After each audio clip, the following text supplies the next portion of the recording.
I'd like to tell you about the strangest secret in the world. Some years ago, the late Nobel Prize-winning Dr. Albert Schweitzer was being interviewed in London, and a reporter asked him, "Doctor, what's wrong with men today?" And the great doctor was silent a moment, and then he said, "Men simply don't think." It's about this that I want to talk with you. We live today in a golden age. This is an era that man has looked forward to, dreamed of, and worked toward for thousands of years. But since it's here, we pretty well take it for granted. We in America are particularly fortunate to live in the richest land that ever existed on the face of the earth, a land of abundant opportunity for everyone. But do you know what happens? Well, let's take 100 men who start even at the age of 25. Do you have any idea what will happen to those men by the time they're 65?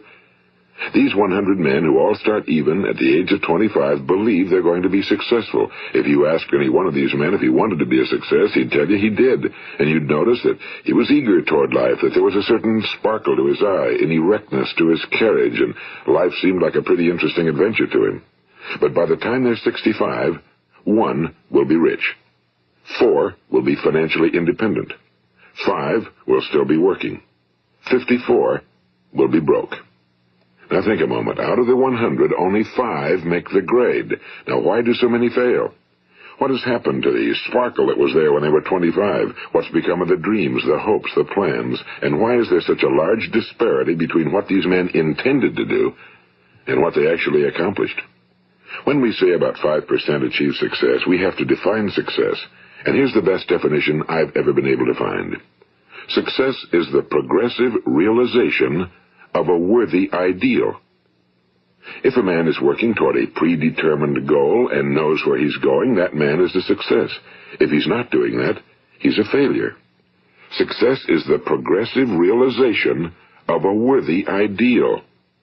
Rollo May, the distinguished psychiatrist, wrote a wonderful book called Man's Search for Himself. And in this book he says, the opposite of courage in our society is not cowardice. It is conformity. And there you have the trouble today. It's conformity, people acting like everyone else without knowing why, without knowing where they're going. Now think of it. In America right now, there are over 18 million people 65 years of age and older. And most of them are broke. They're dependent on someone else for life's necessities.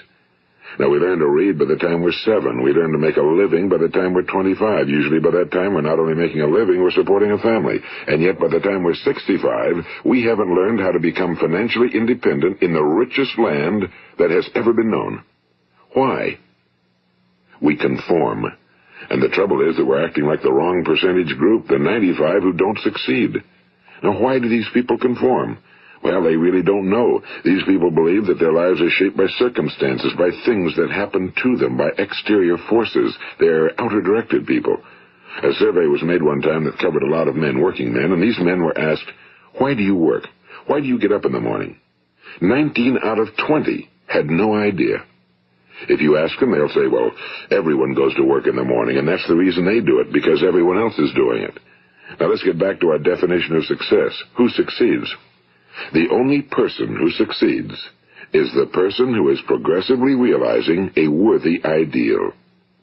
He's the person who says, I'm going to become this, and then begins to work toward that goal. I'll tell you who the successful people are. A success is the school teacher who's teaching school because that's what he or she wants to do. The success is the woman who's a wife and mother because she wanted to become a wife and mother and is doing a good job of it. The success is the man who runs the corner gas station because that was his dream. That's what he wanted to do. The success is the successful salesman who wants to become a top-notch salesman and grow and build with his organization. A success is anyone who is doing deliberately a predetermined job because that's what he decided to do deliberately. But only 1 out of 20 does that. That's why today there isn't really any competition unless we make it for ourselves. Instead of competing, all we have to do is create. You know, for 20 years, I looked for the key which would determine what would happen to a human being. Was there a key I wanted to know which would make the future a promise that we could foretell to a large extent? Was there a key that would guarantee a person's becoming successful if he only knew about it and knew how to use it? Well, there is such a key, and I've found it.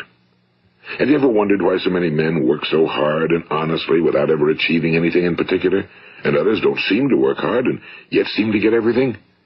They seem to have the magic touch. You've heard them say that about someone. Everything he touches turns to gold. And have you ever noticed that a man who becomes successful tends to continue to become successful? And on the other hand, have you noticed how a man who's a failure tends to continue to fail? Well, it's because of goals. Some of us have goals, some don't. People with goals succeed because they know where they're going. It's that simple. Think of a ship leaving a harbor, and think of it with the complete voyage mapped out and planned. The captain and crew know exactly where it's going and how long it'll take. It has a definite goal. Now, 9,999 times out of 10,000, it will get to where it started out to get. Now, let's take another ship, just like the first, only let's not put a crew on it or a captain at the helm.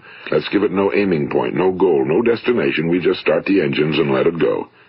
I think you'll agree with me that if it gets out of the harbor at all, it will either sink or wind up on some deserted beach, a derelict. It can't go anyplace because it has no destination and no guidance, and it's the same with a human being. Take the salesman, for example. There's no other person in the world today with the future of a good salesman. Selling is the world's highest paid profession, if we're good at it and if we know where we're going. Every company needs top-notch salesmen, and they reward those men. The sky's the limit for them. But how many can you find? Someone once said the human race is fixed, not to prevent the strong from winning, but to prevent the weak from losing. The American economy today can be likened to a convoy in time of war. The entire economy is slowed down to protect its weakest link, just as the convoy had to go at the speed that would permit its slowest vessel to remain in formation. That's why it's so easy to make a living today. It takes no particular brains or talent to make a living and support a family today. So we have a plateau of so-called security, if that's what a person's looking for. But we do have to decide how high above this plateau we want to aim. Now let's get back to the strangest secret in the world, the story that I wanted to tell you today. Why do men with goals succeed in life and men without them fail? Well, let me tell you something which, if you really understand it, will alter your life immediately.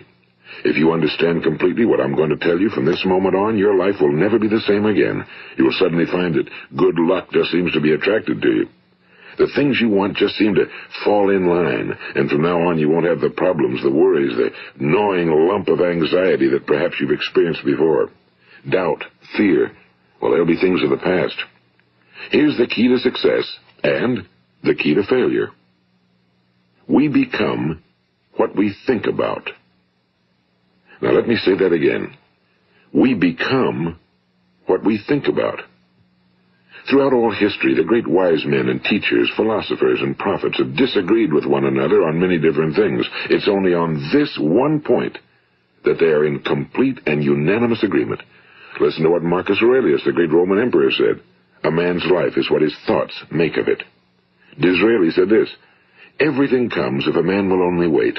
I've brought myself by long meditation to the conviction that a human being with a settled purpose must accomplish it, and that nothing can resist a will that will stake even existence for its fulfillment.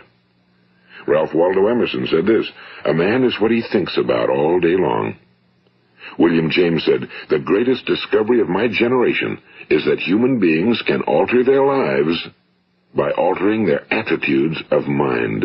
And he also said, we need only in cold blood act as if the thing in question were real, and it will become infallibly real by growing into such a connection with our life that it will become real. It will become so knit with habit and emotion that our interest in it will be those which characterize belief. And he also said, if you only care enough for a result, you will almost certainly attain it. If you wish to be rich, you will be rich. If you wish to be learned, you will be learned.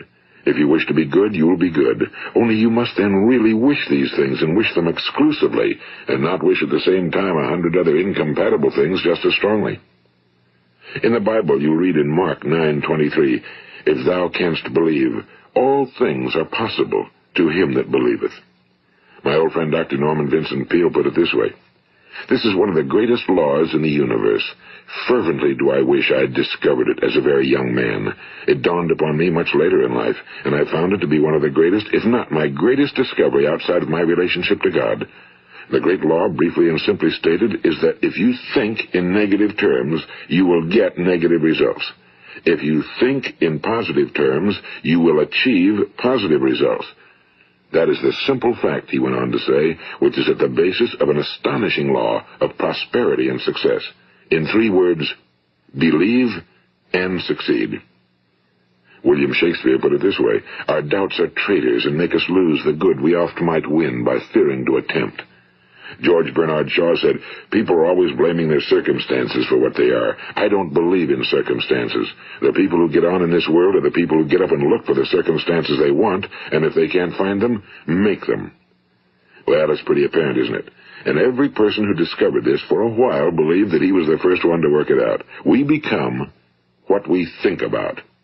Now, it stands to reason that a person who's thinking about a concrete and worthwhile goal is going to reach it, because that's what he's thinking about, and we become what we think about. Conversely, the man who has no goal, who doesn't know where he's going, and whose thoughts must therefore be thoughts of confusion and anxiety and fear and worry, becomes what he thinks about. His life becomes one of frustration and fear and anxiety and worry. And if he thinks about nothing, he becomes nothing. Now, how does it work? Why do we become what we think about? Well, I'll tell you how it works as far as we know. Now, to do this, I want to tell you about a situation that parallels the human mind. Suppose a farmer has some land, and it's good fertile land. Now, the land gives the farmer a choice. He may plant in that land whatever he chooses. The land doesn't care. It's up to the farmer to make the decision. Now, remember, we're comparing the human mind with the land because the mind, like the land, doesn't care what you plant in it. It will return what you plant, but it doesn't care what you plant.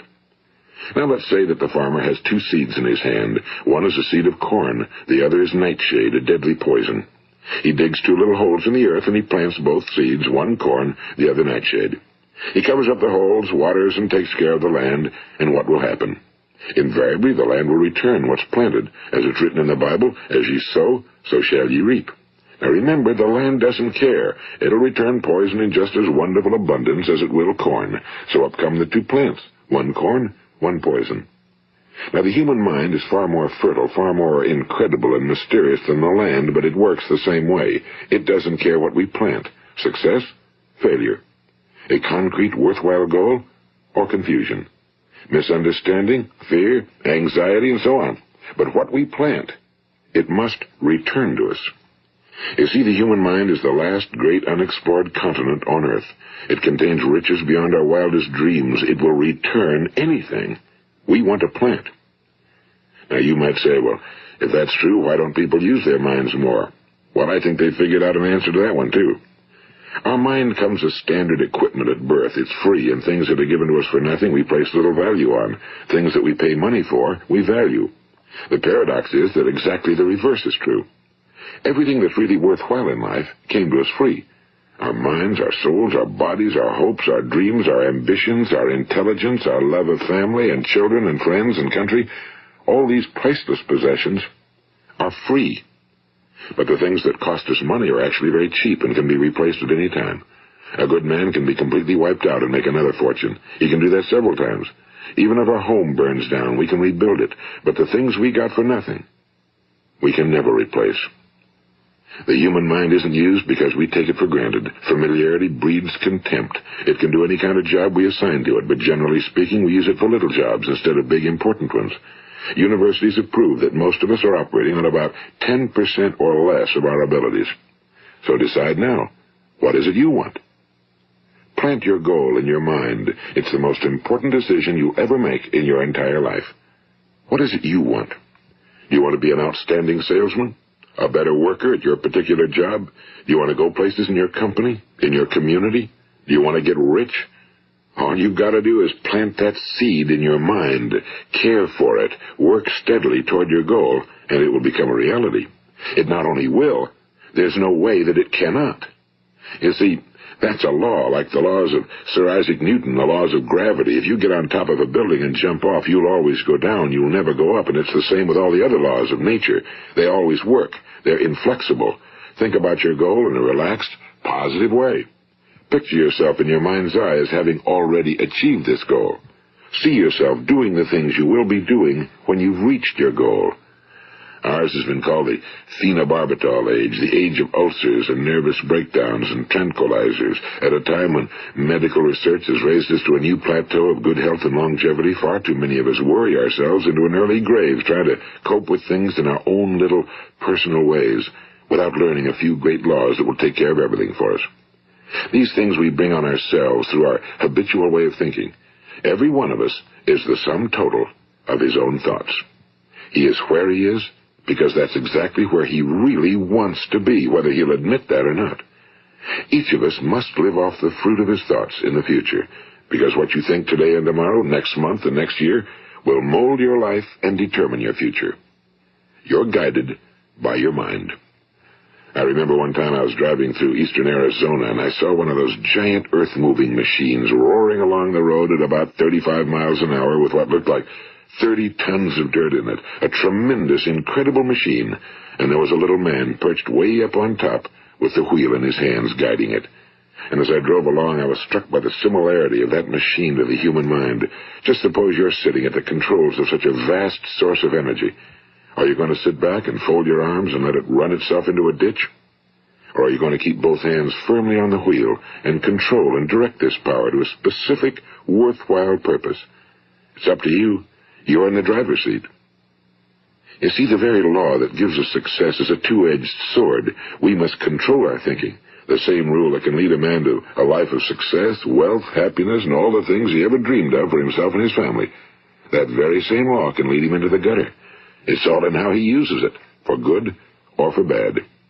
This is the strangest secret in the world. Now, why do I say it's strange, and why do I call it a secret? Actually, it isn't a secret at all. It was first promulgated by some of the earliest wise men, and it appears again and again throughout the Bible, but very few people have learned it, understand it. That's why it's strange, and why for some equally strange reason it virtually remains a secret. I believe that you could go out and walk down the main street of your town and ask one man after another what the secret of success is, and you probably wouldn't run into one man in a month who could tell you. Now, this information is enormously valuable to us if we really understand it and apply it. It's valuable to us not only for our own lives, but the lives of those around us, our families, employees, associates, and friends. Life should be an exciting adventure. It should never be a bore. A man should live fully, be alive. He should be glad to get out of bed in the morning. He should be doing a job he likes to do because he does it well. One time I heard Grove Patterson, the great late editor-in-chief of the Toledo Daily Blade, make a speech, and as he concluded his speech, he said something I've never forgotten. He said, "My years in the newspaper business have convinced me of several things. Among them, that people are basically good, and that we came from someplace, and we're going someplace. So we should make our time here an exciting adventure. The architect of the universe didn't build a stairway leading nowhere." And the greatest teacher of all, the carpenter from the plains of Galilee, gave us the secret time and time again. As ye believe, so shall it be done unto you. I've explained the strangest secret in the world and how it works. Now, on this side, I want to explain how you can prove to yourself the enormous returns possible in your own life by putting this secret to a practical test. I want you to make a test that will last 30 days. It isn't going to be easy, but if you'll give it a good try, it will completely change your life for the better. Now, back in the 17th century, Sir Isaac Newton, the English mathematician and natural philosopher, gave us some natural laws of physics which apply as much to human beings as they do to the movement of bodies in the universe. And one of these laws is that for every action, there is an equal and opposite reaction. Simply stated, as it applies to you and me, it means we can achieve nothing without paying the price.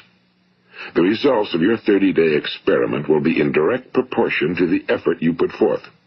To be a doctor, you must pay the price of long years of difficult study. To be successful in selling, and remember that each of us succeeds to the extent of his ability to sell.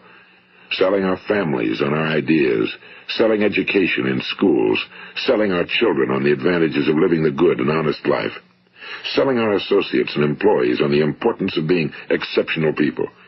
To, of course, the profession of selling itself. But to be successful in selling our way to the good life, we must be willing to pay the price. Now, what is that price? Well, it's many things. First, it's understanding emotionally, as well as intellectually, that we literally become what we think about, that we must control our thoughts if we're to control our lives. It's understanding fully that as ye sow, so shall ye reap. Second, it's cutting away all fetters from the mind and permitting it to soar as it was divinely designed to do.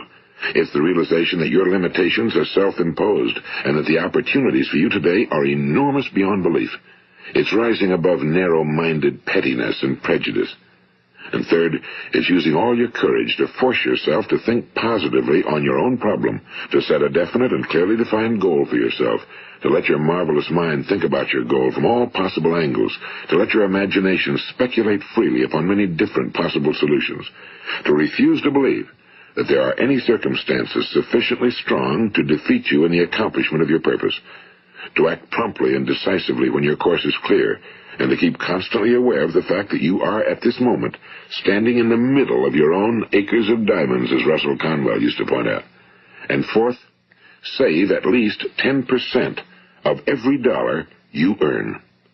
It's also remembering that no matter what your present job, it has enormous possibilities, if you're willing to pay the price.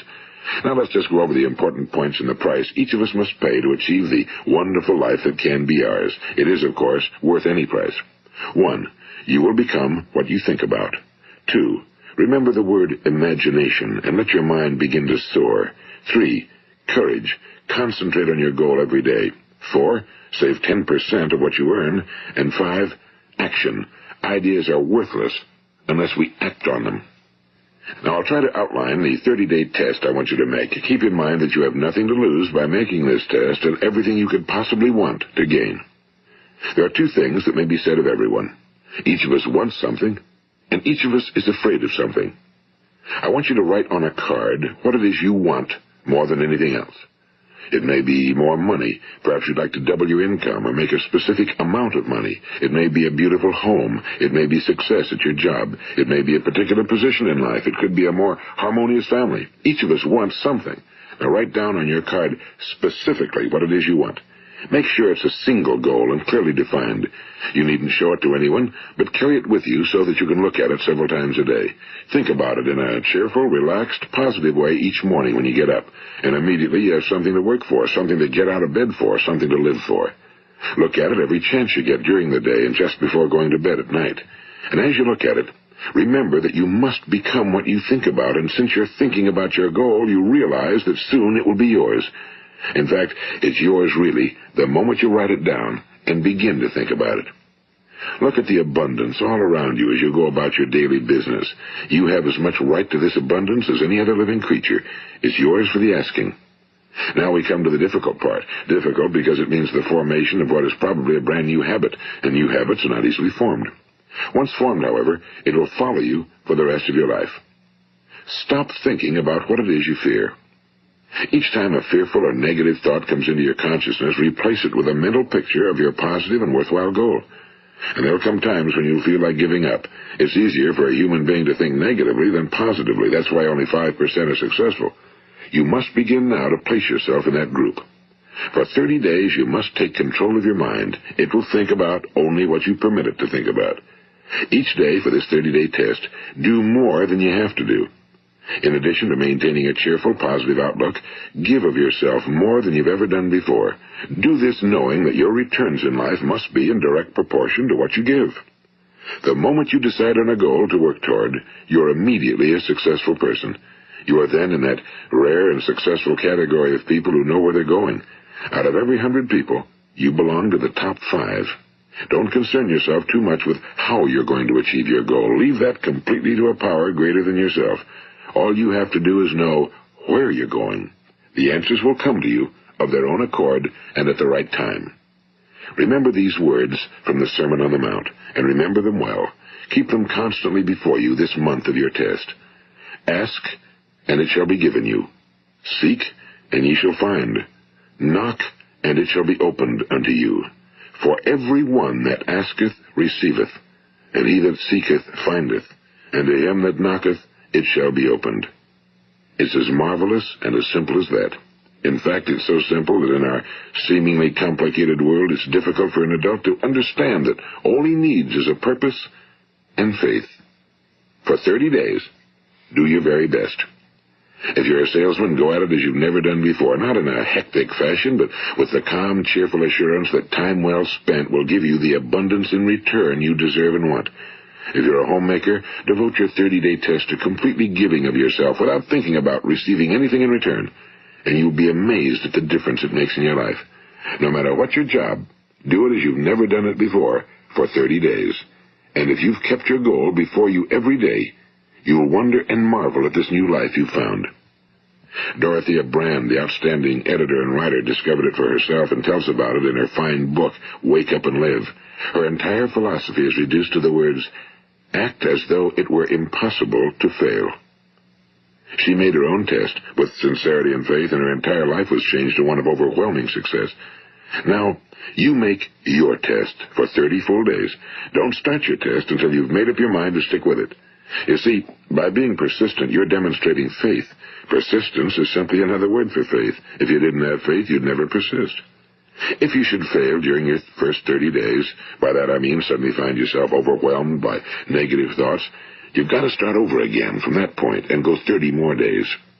Gradually, your new habit will form until you find yourself one of that wonderful minority to whom virtually nothing is impossible. And don't forget the card. It's vitally important as you begin this new way of living. On one side of the card, write your goal, whatever it may be. On the other side, write the words we've quoted from the Sermon on the Mount. Ask, and it shall be given you. Seek, and ye shall find. Knock, and it shall be opened unto you. Nothing great was ever accomplished without inspiration.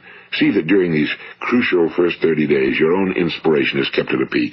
And above all, don't worry. Worry brings fear, and fear is crippling. The only thing that can cause you to worry during your test is trying to do it all yourself. Know that all you have to do is hold your goal before you. Everything else will take care of itself. Remember also to keep calm and cheerful. Don't let petty things annoy you and get you off course. Now, since making this test is difficult, some will say, why should I bother? Well, look at the alternative. No one wants to be a failure. No one really wants to be a mediocre individual. No one wants a life constantly filled with worry and fear and frustration. Therefore, remember that you must reap that which you sow. If you sow negative thoughts, your life will be filled with negative things. If you sow positive thoughts, your life will be cheerful, successful, and positive. Now, gradually, you will have a tendency to forget what you've heard on this recording. Play it often. Keep reminding yourself of what you must do to form this new habit. Gather your whole family around at regular intervals and listen to what's been said here. You know, most men will tell you that they want to make money without understanding the law. The only people who make money work in a mint. The rest of us must earn money. This is what causes those who keep looking for something for nothing or a free ride to fail in life. The only way to earn money is by providing people with services or products which are needed and useful. We exchange our time and our product or service for the other man's money. Therefore, the law is that our financial return will be in direct proportion to our service. Now, success is not the result of making money. Making money is the result of success, and success is in direct proportion to our service. Most people have this law backwards. They believe that you're successful if you earn a lot of money. The truth is that you can only earn money after you're successful. It's like the story of the man who sat in front of the stove and said to it, "Give me heat, and then I'll add the wood." How many men and women do you know, or do you suppose there are today, who take the same attitude toward life? There are millions. We've got to put the fuel in before we can expect heat. Likewise, we've got to be of service first before we can expect money. Don't concern yourself with the money. Be of service. Build, work, dream, create. Do this, and you'll find there's no limit to the prosperity and abundance that will come to you. Prosperity, you know, is founded upon a law of mutual exchange. Any person who contributes to prosperity must prosper in turn himself. Sometimes the return will not come from those you serve, but it must come to you from someplace, because that's the law. For every action, there is an equal and opposite reaction. As you go daily through your 30-day test period, remember that your success will always be measured by the quality and quantity of service you render, and money is a yardstick for measuring this service. No man can get rich himself unless he enriches others.